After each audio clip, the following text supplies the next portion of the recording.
Hello friends, ഇന്ന് പറയുന്നത് രണ്ടാം പഞ്ചവത്സര പദ്ധതിയെക്കുറിച്ചാണ്. 1956 മുതൽ 1961 വരെയാണ് കാലഘട്ടം. വ്യവസായവൽക്കരണത്തിന് കൂടുതൽ പ്രാധാന്യം നൽകിക്കൊണ്ട് ആവിഷ്കരിച്ച പദ്ധതിയാണിത്. വ്യാവസായിക പദ്ധതി, മഹലനോബിസ് മാതൃകാ പദ്ധതി എന്നീ പേരുകളിൽ അറിയപ്പെടുന്നു. തൊഴിലില്ലായ്മ കുറയ്ക്കുക, ദേശീയ വരുമാനം ഉയർത്തുക എന്നിവയാണ് ഈ പദ്ധതിയുടെ ഉപലക്ഷ്യങ്ങൾ.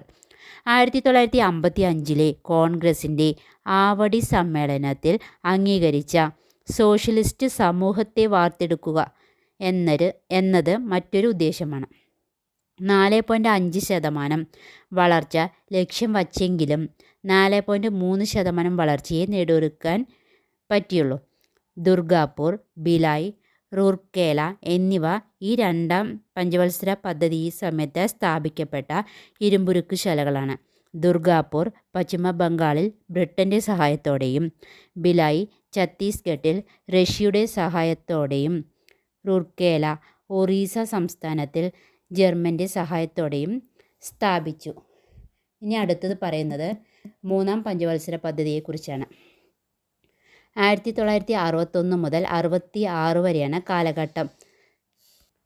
സ്വാശ്രയത്വം ആർജിച്ചുകൊണ്ട് സമ്പദ് വ്യവസ്ഥയെ വളർത്തുക എന്നതാണ്. ഭക്ഷ്യ സ്വയം പര്യാപ്തതയ്ക്ക് ഊന്നൽ നൽകി 5.6% വളർച്ച ലക്ഷ്യമിട്ടിരുന്ന പദ്ധതിക്ക് 2.8% വളർച്ചയെ നേടാൻ കഴിഞ്ഞുള്ളൂ. കാരണം 1962 ഇന്ത്യ ചൈന യുദ്ധം, 1965 ഇന്ത്യ പാകിസ്ഥാൻ യുദ്ധം, കടുത്ത വരൾച്ച എന്നിവയാണ്. മൂന്നാം പഞ്ചവത്സര പദ്ധതിയാണ് ഹരിത വിപ്ലവത്തിന് തുടക്കം കുറിച്ചത്. ഹരിത വിപ്ലവത്തിൻ്റെ പിതാവ് നോർമൻ ബോർലോഗും ഇന്ത്യൻ ഹരിത വിപ്ലവത്തിൻ്റെ പിതാവ് ഡോക്ടർ MS സ്വാമിനാഥനുമാണ്. ഗോതമ്പിൻ്റെ ഉൽപ്പാദനത്തിനായിരുന്നു കൂടുതൽ പ്രാധാന്യം നൽകിയിരുന്നത്. 1966 മുതൽ 1969 വരെയാണ് പ്ലാൻ ഹോളിഡേയുടെ കാലഘട്ടം. കാരണം ഈ കാലഘട്ടത്തിൽ 3 വാർഷിക പദ്ധതികളാണ് നിലവിൽ വന്നത്. ഇതിനെയാണ് എന്ത് പറയുന്നത്?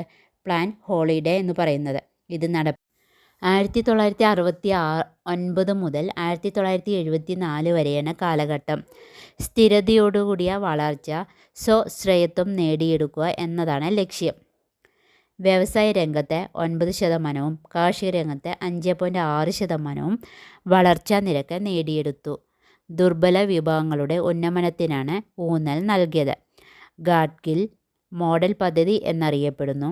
പ്രധാനമന്ത്രിയായിരുന്ന ഇന്ദിരാഗാന്ധി 1969 ജൂലൈ 19 50 കോടി ആസ്തിയുള്ള 14 ബാങ്കുകളെ ദേശസാൽക്കരിച്ചു. 1970 national development board operation flood നടപ്പിലാക്കി. ബുദ്ധൻ ചിരിക്കുന്നു എന്ന രഹസ്യനാമത്തിൽ 1974 മെയ് 18 ആദ്യ അണുപരീക്ഷണം നടപ്പിലാക്കി. 5.6% വളർച്ച ലക്ഷ്യമിട്ടിരുന്ന പദ്ധതിക്ക് 3.3% വളർച്ച നേടാനേ സാധിച്ചുള്ളൂ.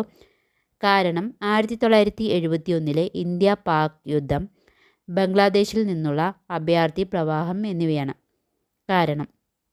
നിങ്ങൾക്ക് ഈ വീഡിയോ ഇഷ്ടമായെങ്കിൽ ലൈക്ക് ചെയ്യുക, സബ്സ്ക്രൈബ് ചെയ്യുക. Okay, thank you.